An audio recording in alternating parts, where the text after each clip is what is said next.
Jeff from Mantiques Network. This is my last one for the day before I start my holiday vacation. I don't know what you guys are doing, but I'm flying to Chicago to see Barb and Bill. Anyways, what we have here is another cast iron cigar nipper with a reverse glass, which is really cool. This is total reverse glass, which they used as a medium for a lot of ads back in the day. And this has 3 adjustments. So you just push down here and cut to the length or the diameter hole that you prefer. And again, down here, you can strike it and start your matches.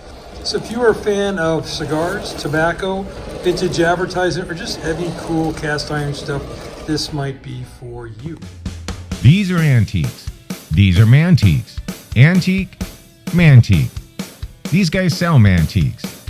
This is their store. We're bringing stuff every day, in and out, in and out, in and out. We're shaking and baking. These are their customers. Give me the rundown on the GMC. This lived in a bar in Ghent in Belgium. Follow Jim and Jeff from 9 to 5 or after hours as they buy, sell, and restore the coolest stuff for the coolest collectors worldwide.